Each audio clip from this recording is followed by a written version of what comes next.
xeyir olsun. İndi sizinlə 6-cı sinif təbiət dərsliyinin ikinci hissəsinin ümumiləşdirici tapşırıqlarının izahını vermiş olacaq.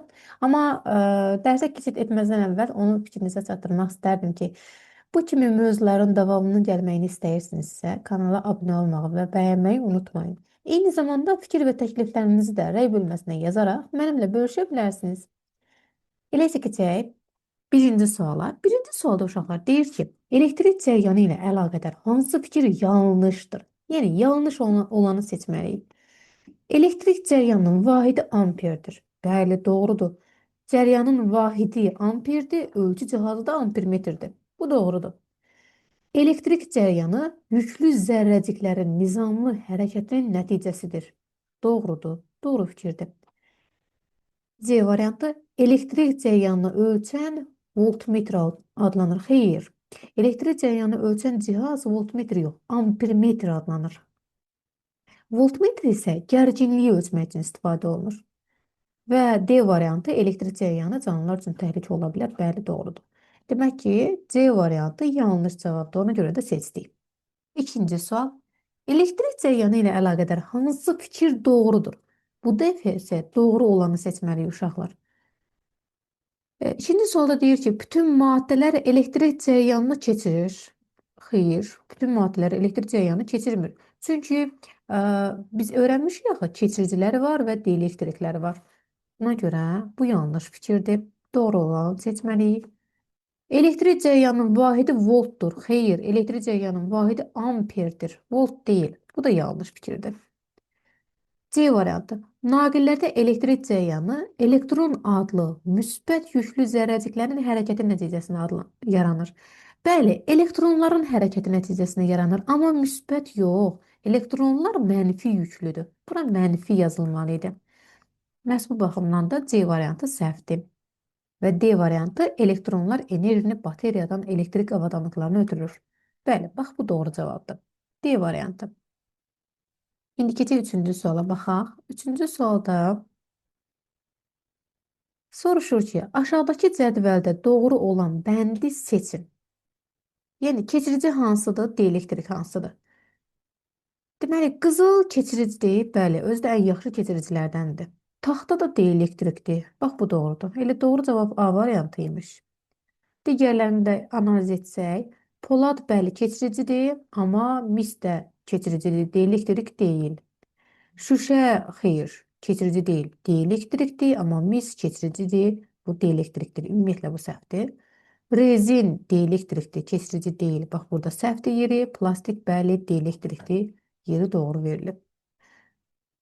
Deməli, doğru cavab A variantı oldu. Və dördüncü sual, elektrik dövrəsi və dövrə elementləri ilə əlaqədar fikirlərdən hansı yanlışdır? Baxaq. Bateriyanın yüklü zərrəciklərə verdiyi enerji bateriyanın gərginliyi ilə əlaqədardır. Bəli, doğrudur. Yüklü zərrəciklərə verdiyi enerji bateriyanın gərginliyi ilə əlaqədardır. Çünki bateriyanın gərginliyi nə qədər çox olarsa, məsələn 9 volt, 12 volt, əlbəttə ki, yüklü zərrəciklərə verdiyi enerji də daha çox olmuş olacaq. Bu doğru fikirdir. B variantı. Elektrik dövrəsində bateriyanın rolu istilik enerjisini elektrik enerjisinə çevirməkdir. Xeyr. İstilik enerjisini elektrik enerjisinə çevirmək bateriyanın rolu deyil. Xeyr. Bu səhv fikirdir. C variantına baxaq. Bateriya ilə elektrik cihazı arasındakı naqillərdə boşluq olarsa dövrədə cəryan keçməz. Bəli, bu doğrudur. Dövrəni açıb bağlamaq üçün açardan istifadə olunur. Bu da doğrudur. Demək ki, səhv olanı, yanlış olanı deyirsə, B variantdan götürə bilərik. Sonra 5-ci suala baxaq. Aşağıdakı dövrlərdən hansında zəng səsi gələcək? Zəng səsi gələcək. Deməli, uşaqlar, zəng səsinin gəlməsi üçün baxaq. Cəryan əvvəlcə, əlbəttə ki, bu müsbət hissədir, digəri mənfi hissədir. Müsbət hissədən elektrik cəryanı hərəkətə başlayacaq və bu şəkildə hərəkət edəcək, gələcək zənglə keçəcək. Baxın, zəngdən keçməyi o demək deyil ki, zəng çalacaq. Zəngin çalması üçün dövrə qapanmalıdır. Görək qapanacaqmı? Deməli, gəldi zəngdən keçdi, gəldi bu açardan. Açar açıq vəziyyətdə olduğuna görə keçə bilmir. Keçə bilmədiyinə görə də birincisini xeyr, zəng səsi gəlməyəcək. İkincisində. İkincisini heç baxmağa ehtiyac yoxdur. Çünki burada lampanın şəkli var. Lampanın şəkli olduğuna görə zəngi ifadə etmədiyinə görə ümumiyyətlə bu səhvdir. Üçüncüsündə yenə də baxaq. Müsbət yükdən cəryanımız gəldi. Aşağıya doğru zəngdən keçdi. Və açar burada qapalı olduğuna görə gəldi buradan keçdi, dövrə qapandı və buna görə də zəng çalmış oldu. Bəli, bax burada üçüncüsündə zəng çalacaq. Dördüncüsünə heç baxmağa ehtiyac yoxdur. Çünki burada lampadır. Lampa olduğuna görə də burada zəng səsi ümumiyyətlə gəlməyəcək. Sonra keçək uşaqlar 6-cı suala. 6-cı sualda deyir ki, lampalar eyni olarsa hansı dövrədəki lampa və ya lampaların parlaqlığı daha çox olar? Deməli, baxın, hər biri ardıcıl birləşmədir. Ardıcıl birləşmədir və birincisində bir lampa, ikincisində 2, 3 və 4 lampa birləşdirilib dövrəyə. Və bilirik ki, ardıcıl birləşmədə lampaların sayı artdıqca parlaqlıq azalır. Yəni lampa sayı çoxaldıqca enerji bu lampalar arasında bərabər miqdarda bölündüyünə görə lampalar getdikcə zəifləyəcək. Yəni birincisinin parlaqlığı daha çoxdur. İkincisi birincidəkindən azdır, üçüncüsü digərlərindən azdır, ən az isə dördüncüdədir. Demək ki, ən parlaq yanar deyirsə, biz bax bu birinci dövrəni götürməliyik.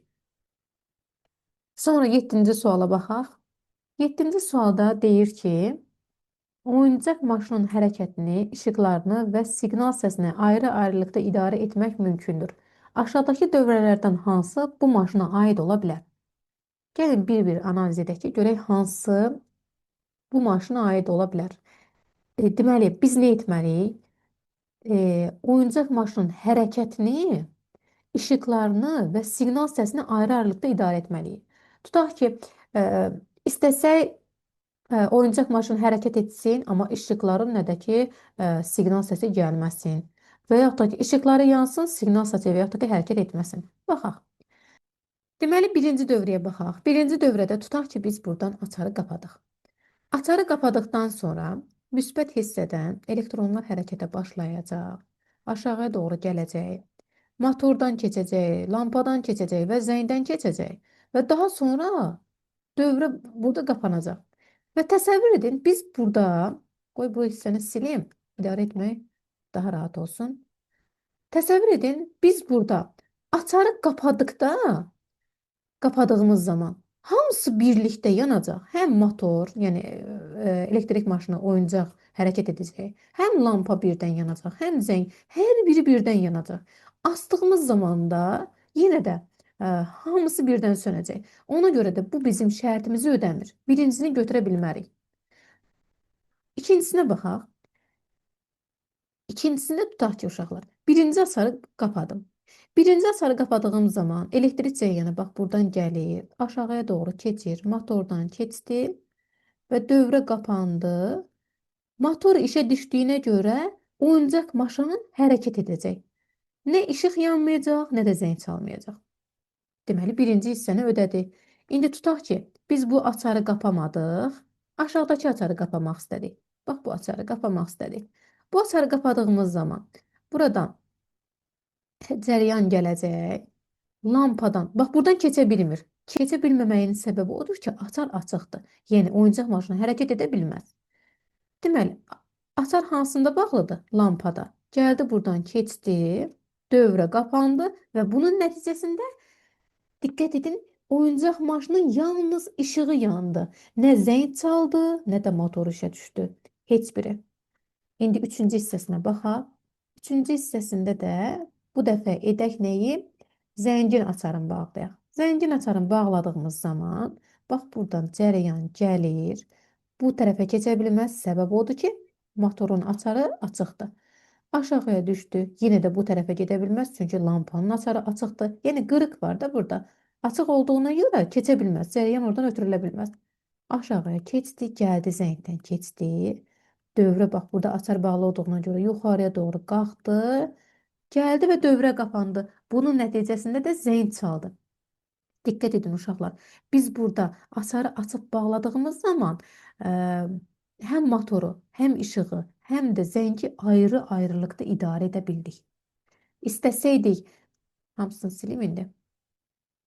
İstəsəydik burada həm motoru, həm işığın açarını qapayardıq. Bu zaman cərəyan hər ikisində paylandığına görə həm elektrik maşını hərəkət edəcəkdi, həm də işığı yanacaq idi. Yəni hər birini ayrı-ayrılıqda idarə edə bilərdik. Və yaxud da ki, zənglə istəsəydik motoru yandıra bilərdik. Yəni fərqi yoxdur. Əsas odur ki, biz bunların hər birini ayrı-ayrılıqda idarə edə bilirik. Hansında? 2-də. Üçüncüdə isə belə deyil. Bunu artıq şifahi deyirəm. Fikir verin. Burada cərəyan gəldiyi zaman həm lampadan, həm də əgər burada asırqa bağlı olsaydı əlbəttə ki, həm lampadan, həm də motordan eyni anda keçdiyinə görə oyuncaq maşın hərəkət etdiyi zaman lampa da yanacaq idi. Ona görə də hər ikisi eyni zamanda işlədiyinə görə bu bizim şərtimizə uyğun olmazdı. Belə uşaqlar, ümid edirəm ki, məsələni mən sizə hər tərəfli izah edə bilirəm. 8-ci suala baxaq. 8-ci sualda deyir ki, elektrik dövrələri ilə əlaqədar hansı fikirlər doğrudur? Deməli, doğru olan fikri seçmək lazımdır. Birincisində A variantında deyir ki, hansı fikirlər özdə doğrudur? Lampaların ardıcıl və paralel birləşdirdiyi iki dövrədə lampaların parlaqlığı eyni olur. Xeyr, bu doğru deyil. Ardıcıl və paralel hər ikisində eyni olmur. Bu səhv fikirdir. Evdəki avadanlıqlar şəbəkəyə ardıcılı qoşulur. Xeyr, evdəki avadanlıqlar şəbəkəyə ardıcılı qoşulmur. Əksinə, paralel qoşulur. Təsəvvür edin, ardıcılı qoşulsaydı, mətbəxdə işıq söndüyü zaman, o zaman belə çıxır ki, qonaq otağında da işıq sönərdi. Amma hər birini biz ayrı-ayrılıqda idarə edə bilirik axı. C variantına baxaq. Lampaların parlaqlığı onların birləşdirildiyi bateriyaların gərginliyindən asılıdır. Bəli, əgər bateriyanın gərginliyi çox olarsa, lampanın parlaqlığı daha da çoxalacaq. Bu doğru fikirdir. Lampaları paralel birləşdirməyin əsas üstünlüyü onları ayrı-ayrılıqda yandırıb söndürməyin mümkün olmasıdır. Bax, bu da doğru fikirdir. Çünki lampaları paralel birləşdirdiyimiz zaman hər birini biz ayrı-ayrılıqda idarə edə bilirik. Hətta biri sıradan çıxdığı zaman digəri də yenə də işləməyə davam edir. Ona görə həm C, həm də D variantı doğru fikirlərdir. 9-cu sual. Aşağıdakılardan hansında təhlükəsizlik qaydalarına əməl olunur? A variantı, elektrik cərəyana məruz qalmış şəxsi əlimizlə dartıb xilas etməliyik. Xeyr, bu zaman cərəyan bizə də ötürülür. Bir əvvəlki dərsdə öyrənmişdik ki, yalnız bu elektrik cərəyana məruz qalmış şəxsi xilas etmək üçün dielektrikdən istifadə etmək lazımdır. Bu səhv fikirdir. İzolyasiya örtüyü olmayan naqilə toxunmaq olmaz. Bəli, düz fikirdir bu. İzolyasiya örtüyü olmayan heç bir naqilə toxuna bilmərik. Çünki cərəyan bizim bədənimizə ötürürlər. Nem və yaş yerlərdə elektrik avadanlıqlarını istifadə etmək riskli deyil. Xeyr, əksinə, çox təhlükəlidir. Elektrik naqillərinin olduğu ağaca dırmanmaq təhlükəli deyil. Əksinə, təhlükəlidir. Ona görə də doğru cavab B variantıdır. Belə uşaqlar, biz bu şəkildə sizinlə ümumiləşdirici tapşırıqlarının hər birinin izahını vermiş olduq. Yenə də bu şəkildə mövzuların davamını görməyi istəyirsinizsə, kanala abunə olmağı və bəyənməyi unutmayın.